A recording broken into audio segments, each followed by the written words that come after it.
నమస్తే, welcome to AIT. So ప్రస్తుతం మనతో మాట్లాడడానికి మహిబాద్ ఎంపీ బలరాం నాయక్ గారు ఉన్నారు. ఒకసారి మాట్లాడదాం. Sir, congratulation sir. ముందుగా థ్యాంక్ యూ నాన్న. Happy birthday. Thank you sir. ఎట్లా చూస్తారు మీ గెలుపుని? ఎట్లా చూస్తారు? భారీ మెజార్టీతో గెలుపొందడం జరిగింది. సో ఎట్లా చూస్తారు ఇదంతా?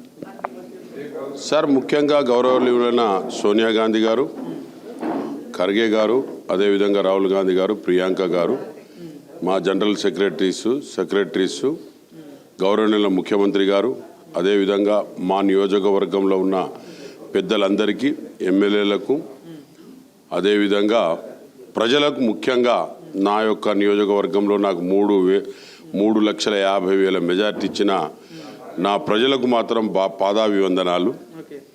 వారికి తప్పకుండా నేను అందుబాటులో ఉండి వాళ్ళ రుణాలు ఏ విధంగా అయితే మనము వాళ్ళకి అవసరానికి ఉపయోగపడతామో ఆ అవసరానికి తప్పకుండా వాళ్ళ దాంట్లో ఏకమై పాల్గొని తప్పకుండా మా నియోజకవర్గానికి అభివృద్ధిలో తీసుకెళ్తామని చెప్పడం జరుగుతుంది. అంటే ప్రజలలో కూడా తిరిగారు, గత 4-5 నెలలుగా తిరుగుతున్నారు. సో ఎట్లాంటి సమస్యలు బయటకు వచ్చేసారు? ఎందుకంటే గత ప్రభుత్వంలో అభివృద్ధి చేసినాం, మా వల్లనే అభివృద్ధి వచ్చింది అట్లా బీఆర్ఎస్ గవర్నమెంట్ చెప్పడం జరిగింది. సో ఎట్లాంటి సమస్యలు బయటకు వచ్చేసారు? అభివృద్ధి అనేది కనిపిస్తుందా? అసలు మేము తెలంగాణ తెచ్చిన తర్వాత కేసీఆర్ గారికి ప్రభుత్వం ఇవ్వడమే మొదటి తప్పు. తెలంగాణ ప్రజలు తప్పు చేయలేదు, ప్రజలు బాగు చేస్తారేమో అని చెప్పి ఒక నమ్మకంతో చేసిన మా నమ్మకానికి బొంగు చేసింది, తుంగల పడేసింది కేసీఆర్ గారు. ప్రజలు నమ్మారు, తప్పులేదు. ప్రజలు నమ్మి వారికి ఏదో చేస్తారు కదా, ఉద్యమకారుడు కదా చెప్పి నమ్మితే మా నమ్మకానికి కూలగొట్టిండు అతను. దాని తర్వాత ప్రజలు అరే ఇలా అయితే కాదు, తెలంగాణ బాగుపడదని చెప్పి ఇవాళ కాంగ్రెస్ పార్టీ తెలంగాణ ఇచ్చింది. తెలంగాణలో కాంగ్రెస్ పార్టీ ఉంటేనే బలోపేతమై బాగుపడుతుందని చెప్పడం జరుగుతుంది. దానివల్ల మేము ఇచ్చిన గ్యారంటీలు కూడా అన్నీ కూడా ఇందులో ఇచ్చాం. మొన్న కూడా రైతు బంధు కూడా వేసాం. రుణమాఫీ ఆగస్టులో ఇస్తాం. పెన్షన్ కంటిన్యూగా ఇస్తున్నాం. శాలరీస్ 1వ తారీఖు ఇస్తున్నాం. ఇప్పుడు 4th గ్రూప్ కానీ ఇంకోటి కానీ ఆర్డిఓస్ కానీ గ్రూప్ 1 కానీ ఇవన్నీ కూడా కొద్ది కాలంలో మొన్నటిదాకా కోడ్ ఉండే దానికి అభివృద్ధిలోకి తీసుకొస్తాం. అన్ని చెప్పిన మేనిఫెస్టోలో పెట్టి మేము వాగ్దానాలు చేసింది.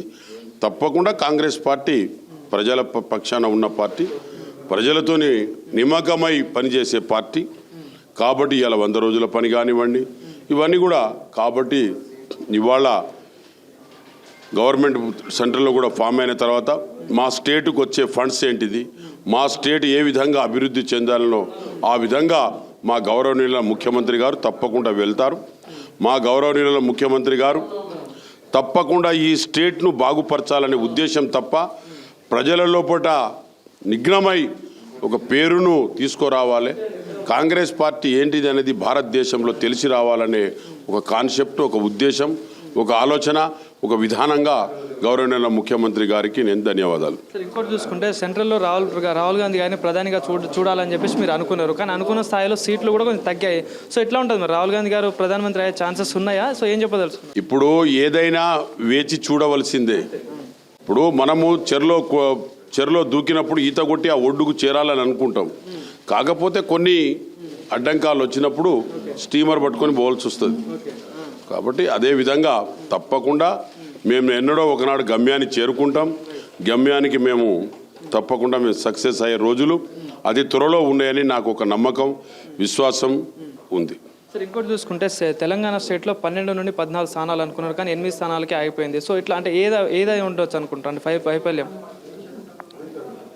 వైఫల్యం అనేది కాదు, కాకపోతే కొంత రకరకాలుగా విశ్లేషణ మీద ఆధారపడి ఉన్న సీట్లు అవి వన్ సైడ్ ఉన్న ప్రజల మీద ఆధారపడి ఉన్న సీట్లు ఉన్నప్పటికీ విశ్లేషణలో కొంత మార్పులు వచ్చినాయి కాబట్టి ఆ విధంగా జరిగిందని నేను భావిస్తున్నాను. ముఖ్యమంత్రి గారు కూడా బీఆర్ఎస్ ఓట్లని బీజేపీకి పడడం వల్లనే బీజేపీకి 8 స్థానాలు వచ్చాయని చెప్పేసి నేను ముఖ్యమంత్రి గారు అన్నారు. సో అది నిజమే అంటారా సార్? 100%, 1000%. బీజేపీకి అసలు ఓట్లే లేవు తెలంగాణ రాష్ట్రంలో, ఉండదు కూడా భవిష్యత్తులో. వాళ్ళ గవర్నమెంట్ వస్తుంది కావచ్చు, భవిష్యత్తులో బీజేపీది ఇక్కడ ఏం ఉండదు. బీజేపీ ఇంతకుముందు 10 years పరిపాలనలో ఏం చేసింది? 15 లక్షల రూపాయలు ఇస్తున్నారు, ఇచ్చారా? నేను 2 లక్షల ఉద్యోగాలు ఇస్తానని మోడీ గారు ఇచ్చారా? ఇవాళ కూడా అడుగుతాం, రేపు పార్లమెంట్లో కూడా స్పందిస్తాం. మోడీ గారు చేసింది ఏంటిది? ప్రజలు ఇంకా నమ్ముతూ పోతూ ఉన్నారు, కూటమి కూడా నమ్ముతుంది, కానీ అది కరెక్ట్ కాదు. ఆయన ఏది మాత్రం చేయలే. ఆయనకు మాత్రం 15 సంవత్సరాలు ప్రైమ్ మినిస్టర్గా ఉంటాడు. అను ఒక ఆర్మీ ఎంప్లాయీకే 4 సంవత్సరాలు ఇస్తారు ఉద్యోగం. ఇది ఎక్కడ న్యాయం అండి? LIC ప్రైవేట్ చేశాడు. ఇండియన్ ఎయిర్లైన్స్ ఎయిర్ ఇండియా 16,000 కోట్లకే అమ్మేశాడు. ఎయిర్ ఇండియా ఎక్కడ 16,000 కోట్లకు అమ్ముతారండి? ఇవన్నీ కూడా మోడీ గారి ఉన్నాయి. రేపు పార్లమెంట్లో స్పందించినప్పుడు నేను గ్యారెంటీ నేనే అడుగుతా. వేరే సంగతి ఎందుకు అడుగుతాం? సో బలరాం నాయక్ గారు గెలిచారు మహిబాద్ నుండి. సో మహిబాద్ ప్రజలకి ఎట్లాంటి అభివృద్ధి చేయబోతున్నారు? ఎట్లాంటి అంటే అభివృద్ధి అవుతుందని కోరుకోవచ్చు?